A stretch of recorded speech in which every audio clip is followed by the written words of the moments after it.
a gente for pro passado, ver as notícias sobre o próprio Pelé, a gente pode ver como que ele era chamado de uma maneira bem pejorativa, né? Vamos dizer assim, que na época era visto como esse quesito da alegria, esse quesito do espetáculo, mas eles chamavam o Pelé de o chocolatezinho dos Santos, por exemplo. E são essas as questões que vão permeando o jornalismo esportivo, hoje em dia mais sutis, não só o jornalismo esportivo, mas como o futebol em geral, hoje em dia um pouco mais sutis, mas elas existem. E acho que o Elias tocou num ponto muito bom. E tem outro detalhe, por exemplo, a Isadora falou do grafite. Digamos que vamos dizer que eu fui atacado por um lampejo de bondade. Então vamos lá, tá bom, ele era grafite no gramado, tudo bem, aceito. Por que agora, como comentarista, que é uma outra função, que é uma função nobre, que é uma função que ele precisa transmitir credibilidade, por que ele não é chamado como Naldo Batista, por exemplo? Porque o nome dele é Edinaldo Batista Libânio. Uhum. Ah, mas grafite todo mundo conhece. Mas peraí, cara, ele botou a cara na tela, todo mundo sabe quem é. Ninguém precisa falar que é o grafite. Por que não coloca Naldo Batista? Ou Edinaldo Batista, o comentário de Edinaldo Batista. Então, agora, por exemplo, pegando o caso do Paulo Nunes, que o Paulo citou, o Paulo Nunes ela é chamado de Paulo Bala. Mas você não vê ninguém nas transmissões do Sport TV citando o comentário de Paulo Bala. É Paulo Nunes. É Paulo Nunes. É um jogador sério. E o apelido parece que pega menos, função, né? Eu, por exemplo, nunca tive essa ligação com Paulo Nunes e Paulo Bala, porque pega menos, né? Acho que o branco ele consegue ter uma identidade, não, vai ter um apelido, mas não, é o Paulo Nunes. Por exemplo, o Renato Portaluppi, né? Fala Renato Gaúcho e tal, mas Renato Portaluppi, né? Ele tem a possibilidade de ter dois nomes. Na legenda da entrevista coletiva, quando ele dá, tá lá, Renato Portaluppi, técnico do Grêmio. Então, são sutilezas. O racismo, ele se expressa nas sutilezas. E o futebol não se apercebe disso, o que é lamentável. Eu queria aproveitar que eu tô com 3 jornalistas aqui e comentar do futebol, que é uma parte incrível e gigantesca da cultura brasileira, né?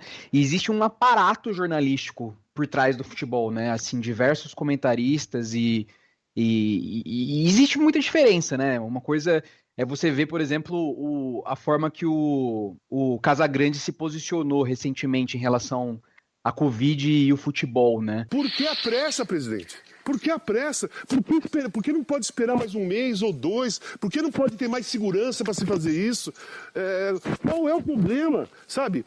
Tem que pensar em vocês também. Porque o mundo do futebol não é só jogadores de 25 a 30 anos. Não, e tem outro. E o senhor tem que pensar no Flamengo e em vocês também. Porque se der alguma coisa errada, o senhor foi o líder da coisa errada. Então o senhor também tem que tomar cuidado com qualquer tipo de passo, se não tiver todo mundo em acordo e principalmente, nós não temos ministro da Saúde, né? Mas tem que ficar de olho aí, ouvindo as atualizações, né? Dos óbitos, a atualização de contaminados, nós não estamos, o pico está subindo, enfim. E nós não somos a Alemanha, né? Então a minha pergunta, depois desse discurso, minha pergunta é, por que a pressa? E eu queria saber a visão de vocês, assim, como tudo é político, né? Nessa fase que a gente vive, 2020 no Brasil, com todas essas questões que a gente está falando, desde o racismo, mas até essa passagem de pano, assim, para a pandemia, por exemplo, que alguns jornalistas esportivos dentro do futebol aqui no Brasil estão tendo, e como que vocês enxergam isso? Não, eu li um texto, inclusive, falando dessa questão, né, de tratar, de como o coronavírus está sendo tratado na imprensa esportiva brasileira, por exemplo. Que no primeiro domingo de Brasileirão apareceu lá no Fantástico, Tadeu Schmidt com os cavalinhos do Fantástico e fazendo zoeira com o jogo que não teve, Isso, tipo, em meio a um Brasileirão que a gente tem times e times com mais da metade do elenco infectado com coronavírus. Que, para mim, esse Brasileirão não era nem para estar acontecendo agora. Eu achei totalmente errado, totalmente irresponsável, mas isso por conta de outras questões, né, que a gente tem que entrar sobre o gerenciamento da pandemia no Brasil. Mas, sim, eu acho que tipo, a gente tem uma questão da ligação entre o futebol com a imprensa esportiva que um sustenta o outro, né? A gente tem essa paixão pelo futebol hoje em dia muito devido à imprensa, porque foi o que trouxe e conferiu emoção a um jogo que tem os 22 caras correndo atrás de uma bola, 22 mulheres correndo atrás de uma bola também, importante a gente frisar. Então a imprensa esportiva, desde os seus primórdios, desde o jornalismo impresso, depois do rádio principalmente, foi o que conferiu emoção a esse esporte. Então um sustenta o outro, vamos dizer assim.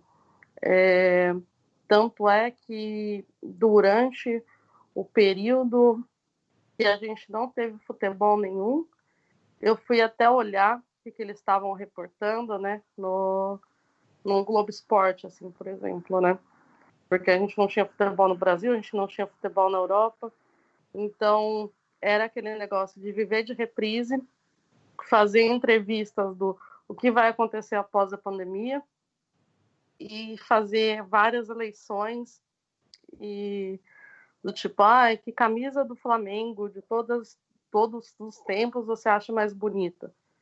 Rolava esse tipo de eleição. E era um momento que eu acho que também poderia caber colocar outras coisas, outras histórias mais interessantes relativas ao futebol e sociedade, entrevistas, mas não era o que estava acontecendo na imprensa esportiva, porque a gente não tinha aquela questão da novidade, a gente não tinha bola rolando. E aí isso foi mudar quando a Bundesliga começou, né, que foi a primeira grande liga a dar início. E aí, aproveitando esse gancho, eu falei para o Paulo que eu estou fazendo um artigo agora, analisando a primeira semana da Bundesliga e como que a imprensa lidou com a questão do coronavírus. Eu estou fazendo essa análise agora, né?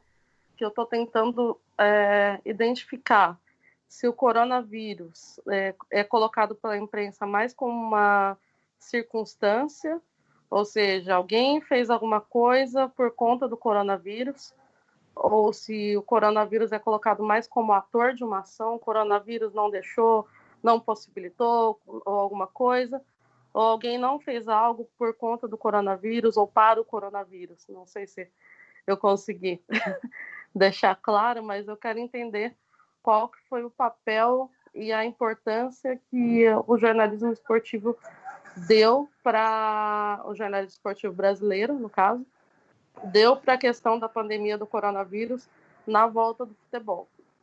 Então, eu quero entender o lugar que eles colocaram o coronavírus ali. Porque depois de 3 semanas, o coronavírus foi um assunto brevemente abordado na imprensa esportiva, até mesmo no futebol em si. Se você assistir as ligas europeias que voltaram, muita gente não ligou mais para o protocolo, os jogadores se abraçaram, não estavam pensando em toque, jogador de máscara, nariz para fora. Então, essa foi uma questão que acabou ficando de plano de fundo tanto no campo quanto na imprensa. Então, acho que é isso. A ocasião, ela faz a necessidade. Eu estou aqui resguardado faz 5 meses. Completa hoje, aliás. 5 meses que eu estou aqui dentro de casa, só saio em situações excepcionais. Eu tenho convicção que a Isadora também tem o mesmo procedimento. Existe um motivo. Eu faço parte do grupo de risco. Eu sou obeso, sou hipertenso, sou pré-diabético, sou asmático. Se eu pegar esse vírus, é paletó de madeira. Não tem nem conversa.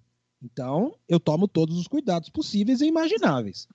Então, quem tem o perigo próximo de si, alerta os outros de que existe esse perigo. Eu tenho uma esposa, minha esposa é enfermeira aqui na Unicamp. Ela não está num setor que tem Covid, mas ela sabe, ela conhece como está o ambiente. Então, toda vez que ela sai, ela aborda pessoas e alerta sobre isso. Outro detalhe, eu moro num bairro periférico. Eu moro em Sumaré, aqui em São Paulo, moro no Matão, e o Matão é um bairro periférico. E as periferias aqui no Brasil são as mais afetadas. Ponto. E para terminar, eu sou negro. A maior faixa de morte de Covid-19 no Brasil em 2020 é da população negra, pertence à população negra. Ponto. Aí, a Isadora, ela tocou nesse ponto, e que o Leonardo perguntou. A imprensa esportiva, ela aborda a Covid-19 como deveria abordar? Não aborda, Leonardo. E tem um motivo muito básico. É o perfil de quem trabalha com jornalismo esportivo. São brancos ou brancas, classe média alta, que moram bem e que muitas vezes precisam adotar o isolamento, mas é um isolamento confortável. Uma coisa é você fazer isolamento numa comunidade que você está num barraco de 20, 30 metros quadrados. Outro tipo de isolamento é você encontrar-se num apartamento de 70 metros ou mesmo de 50 metros quadrados. Só que aquele apartamento ele te dá toda a estrutura, todo o conforto para que você conviva de maneira decente e passe por esse sufoco. Então, automaticamente, quando você vai vivendo esse conforto, você mora num bairro de classe média, você mora num edifício bem aparelhado. O que vai acontecer? Você vai baixar a guarda. Porque isso não te afeta. Por quê? Porque a morte do Rodrigo Rodrigues abalou tanto o jornalismo esportivo. Não é só porque ele era um cara legal. Não é só porque ele era um cara maravilhoso. Mas é porque ele é o modelo acabado dessa bolha que eu acabei descrevendo. E as pessoas tomaram um choque. Tomaram um choque porque, poxa, inconscientemente você traça o perfil do cara. Tudo bem, ele era obeso, devia ter problema de pressão, mas era branco. Devia morar num bairro muito bom do Rio de Janeiro, merecidamente, pelo esforço do trabalho dele. Como que você poderia imaginar que ele poderia correr risco? Agora, é essa reflexão que eu quero jogar. Se a imprensa esportiva estivesse dotada, eu não digo nem de comentaristas, hein? Mas de repórteres oriundos das classes C, D e E, que são as mais afetadas pela pandemia, será que o jornalismo esportivo adotaria esse distanciamento? Eu aposto com qualquer um que não. Porque o cara sairia da TV, ele chegaria na casa dele, ele ficaria sabendo que o primo pegou Covid, que a mãe está com Covid, que o vizinho está com Covid. Seria algo muito mais próximo dele. Então, o distanciamento social... Nós temos duas modalidades hoje. Nós temos o distanciamento social, que é absolutamente necessário, salutar, e nós vivemos no jornalismo esportivo em geral uma alienação social. É uma alienação social, quer dizer, você absolutamente se dissocia e banca um divórcio da realidade que vive o país. Eu moro, porque, por exemplo, vocês têm alguma dúvida? Um comentarista, um apresentador do Sport TV, que mora na Barra, que ganha de 20 a 30 mil reais por mês, que mora num bom apartamento, vocês acham realmente que ele sente na plenitude o peso da Covid? É uma reflexão que eu lanço. Isso também é reflexo, gente. Aí que eu vou no ponto. Tudo isso que nós estamos falando